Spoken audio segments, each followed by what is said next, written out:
Hello everyone, हमारा question है name the black substance of pencil will the current flow through the electric circuit when we use the sharpened end of the pencil to complete the circuit. अब देखो, pencil के अंदर में black colour का एक part होता है, ठीक है। पेंसिल तो देखा ही होगा। और पेंसिल में ब्लैक कलर का पार्ट होता है, उस ब्लैक कलर पार्ट का क्या नाम है? और क्या उसमें अगर इलेक्ट्रिक सर्किट में इसको कनेक्ट कर देंगे दोनों पार्ट को, यानी कि दोनों एंड से कनेक्ट कर देंगे पेंसिल के ब्लैक वाले पार्ट से, तो क्या करंट फ्लो होगा? तो बिल्कुल होगा। देखो, ये जो ब्लैक पार्ट होता है वो होता है ग्रेफाइट, ठीक है। और ग्रेफाइट के बारे में थोड़ा समझ जाते हैं, ग्रेफाइट के स्ट्रक्चर के बारे में। ग्रेफाइट कार्बन का एलोट्रोप होता है। कार्बन वैसे नॉन मेटल है, तो इलेक्ट्रिक का नॉन कंडक्टर है, मतलब कि इलेक्ट्रिक का बैक कंडक्टर है। लेकिन ग्रेफाइट का स्ट्रक्चर थोड़ा थोड़ा होता है, वो डिफरेंट होता है। ग्रेफाइट होता क्या है कि ग्रेफाइट का जनरली जो स्ट्रक्चर होता है वो हेक्सागोनल रिंग के जैसा होता है। और हेक्सागोनल रिंग जो होता है आपस में जुड़े होते हैं। हेक्सागोनल रिंग क्या होता है? आपस में क्या होता है? जुड़े होते हैं।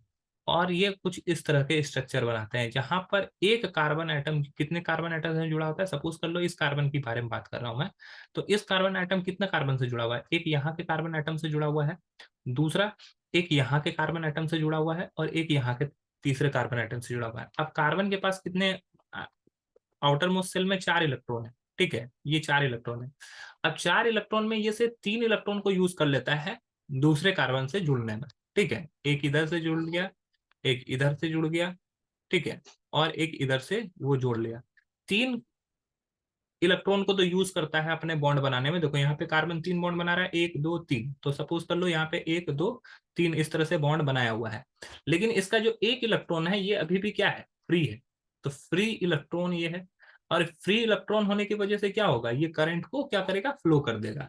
इसी वजह से ग्रेफाइट क्या होता है? करंट को फ्लो कर देता है। अब देखो, ये आपस में जो जुड़ते हैं वीक वॉन्डरवॉल फोर्स से जुड़े होते हैं, इसी वजह से ग्रेफाइट सॉफ्ट भी होता है और आसानी से टूट भी जाता है।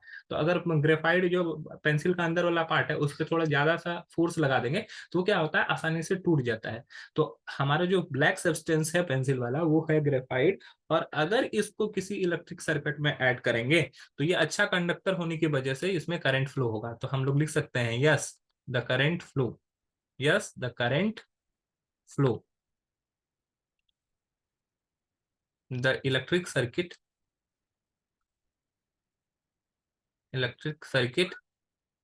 when we use the sharpened ends of the pencil to complete the circuit, because graphite is good conductor of electricity, ठीक है। तो आई होप ये क्वेश्चन आपको समझ में आ गया होगा। That's all, thank you.